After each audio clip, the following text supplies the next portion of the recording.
Welcome to my channel. Today we are doing domain 3. If you are preparing for your PMHNP ANCC exam, this is a place to do. We have domain 1 and domain 2 on the channel. So if you have not subscribed to my channel, do well and subscribe now. Hit the subscribe button now. Turn on your notification button so that you know when I drop my videos. We are here to help make your studying easy. So we have put together some high yield practice questions with the areas that ANCC love to ask. So we have put together some practice questions. We have the correct answers. We have detailed rationales that will help you to understand the content, and also we have exam tips that will help you to remember this during your exam. So do well to subscribe to my channel, and we will do this together. I wish you success as you prepare for your PMHNP exam. So let's do this together. We have our first question, which says, a 32-year-old presents with 2 weeks of depressed mood, anhedonia, early morning awakening, and guilt. No mania history. What is the most likely diagnosis? So this question is trying to test your knowledge of the diagnosis. Can you identify your diagnosis? Can you differentiate your diagnosis? Do you know your DSM-5? So this is what this question is all about. And we have the options: A, major depressive disorder; B, adjustment disorder; C, persistent depressive disorder; and D, cyclothymia. What do you think is the correct answer here? Please put your answer in the comment section. And the correct answer is A, major depressive disorder. Why is it major depressive disorder? Let's look at our rationale. The symptoms meet the 2 weeks minimum with functional impairment and neurovegetative changes. So for major depressive disorder, it has to be minimum of 2 weeks with functional impairment and neurovegetative changes. Adjustment disorder requires a stressor. So for adjustment disorder, there is a stressor that triggers it, and fear symptoms. And persistent depressive disorder lasts for 2 years plus. Okay, so always check the duration. This is your exam tips. Always check your duration. If it is greater or equal to 2 weeks plus functional impairment and neurovegetative symptoms like poor sleep, poor appetite, energy, guilt. If it is that means it is major depressive disorder. If it is stress linked, that is adjustment disorder. And if it is greater or equal to 2 years, that is persistent depressive disorder. You need to know this. You need to know these timelines and the symptoms so you can be able to differentiate these diagnoses. Question 2 says, a 40-year-old with schizophrenia is on Risperidone develops breast discharge. What is the most likely cause? This patient is taking Risperidone and develops breast discharge. What do you think is the cause? And we have hyperthyroidism, high prolactin, diabetes, and seizure activity. What do you think is the correct answer? High prolactin. Remember that Risperidone is linked with high prolactin. Let's look at our rationale. Risperidone and paliperidone strongly increase prolactin via tuberoinfundibular D2 blockade. This causes galactorrhea, amenorrhea, and sexual dysfunction. And if you have not watched our neurotransmitters, you can watch them on the channel. You will know what happens when the pathways are blocked, when each pathways are blocked, so you will know. So Risperidone causes prolactin, high prolactin level. It's associated with high prolactin level because it blocks the because of the tuberoinfundibular blockade. Risperidone this is the exam tips. Look for gluturia when they say Risperidone and prolactin. Look for gluturia, amenorrhea, sexual dysfunction. These are all the side effects that is associated with Risperidone. If exam shows breast discharge on antipsychotic, think hyperprolactemia. Okay. A patient reports excessive worry for 7 months, restlessness, and muscle tension. Physical exam is normal. What diagnosis is this? A patient reports excessive worry for 7 months, restlessness, and muscle tension. Physical exam is normal. What diagnosis is this? Guys, you need to know your DSM-5. A. Panic disorder. B. Generalized anxiety disorder. C. Illness anxiety disorder. And D. PTSD. What do you think is the answer? Please put your answer in the comment section. The answer is generalized anxiety disorder. Why is this generalized anxiety disorder? Generalized anxiety disorder requires excessive worry most days for 6+ months with physical symptoms like tension or irritability.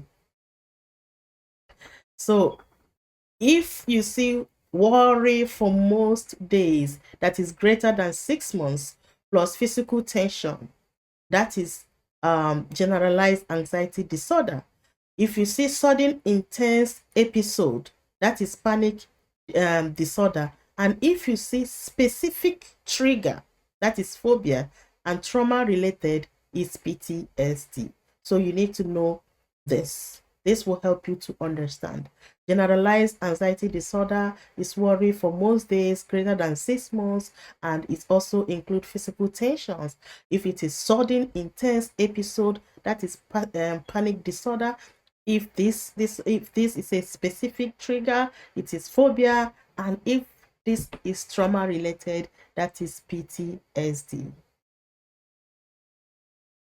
A 22-year-old has sudden intense fear, palpitation, and derealization lasting 10 minutes. Normal exam. What diagnosis is this? A. Panic disorder, panic attack. B. Generalized anxiety disorder. C. PTSD. And D. OCD. Put your answer in the comment section. This is panic attack. Okay? It's sudden, intense. Short, abrupt episode with intense autonomic arousal and fear of losing control are classic symptoms of panic attack. Sudden onset, peaks within minutes, intense fear plus autonomic symptoms, that is panic attack. Short episodic, not constant worry. That is how you know that it is panic attack. A bipolar patient is starting lithium. Which baseline test is required? This is a very high yield exam, not just because you're writing exam, also you will need this during your practice because you will be prescribing lithium. This is a common medication that is used for a psych. So you need to know what are the tests, lab tests that you need to order before you can start this medication. So this is a question here. A bipolar patient is starting lithium. Which baseline test is required? A. A1C. B. TSH and creatinine. C. Vitamin D. And D. Vitamin B12. Please kindly put your answer in the comment section. TSH and creatinine. So let's look at the rationale. Lithium affects thyroid and renal functions. Baseline labs help detect toxicity and long-term complication. So you have to check the renal labs, you have to check your TSH to know if this patient can tolerate lithium. Remember that lithium has a very small therapeutic window. So before you start a patient on lithium, always check the kidney and thyroid labs, and also check if the patient is pregnant. Okay. A 10-year-old has repetitive hand washing, fear of contamination, and spends greater than 1 hour a day on rituals. What diagnosis is this? A. Generalized anxiety disorder. B. OCD. C. Specific phobia. And D. Autism. Kindly put your answer in the comment section. The answer is B. OCD.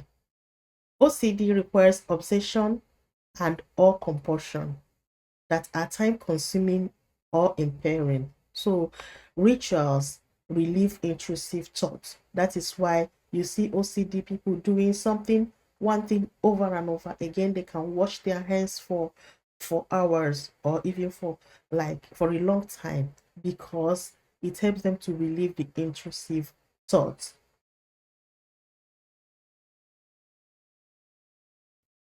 Which medication is first line for PTSD? A. Benzos. B. SSRIs. C. Lamotrigine. And D. Olanzapine. Kindly put your answer in the comment section. B. SSRIs.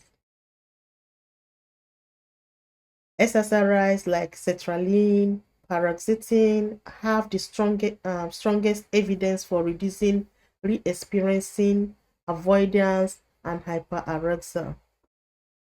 So first line for PTSD is SSRIs. Benzos are not recommended even if the distress is severe. So your exam ANCC love this. So you have to know this, okay? A patient with schizophrenia has flat affect and social withdrawal. What symptoms are these?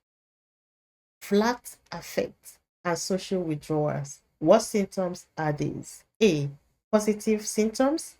B. Negative. C. Cognitive. And D. Mood. Kindly put your answer in the comment section. This is negative symptom, okay? So schizophrenia have positive and negative symptoms. The positive symptoms are hallucination and delusions. Negative symptoms include flat affect, withdrawal. So let's see the rationale. Negative symptoms include flat affect, evolution, alogia, and anhedonia, often harder to treat than positive symptoms. So the negative symptoms are harder to treat than the positive symptoms. You need to know what are the positive symptoms and the negative symptoms.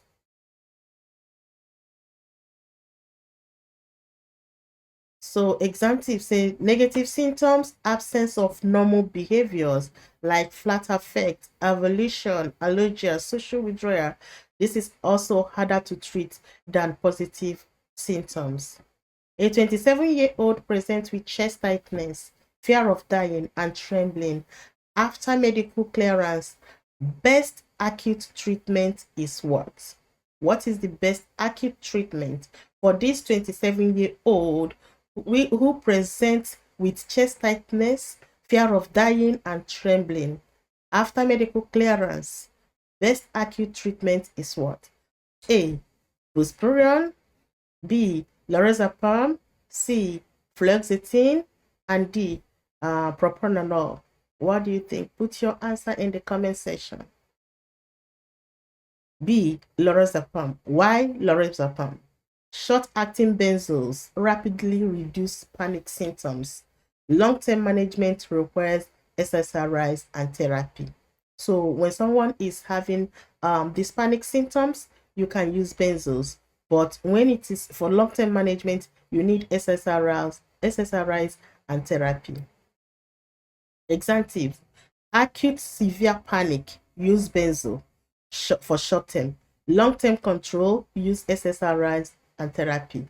The exam test, acute versus chronic warding. We need to check that.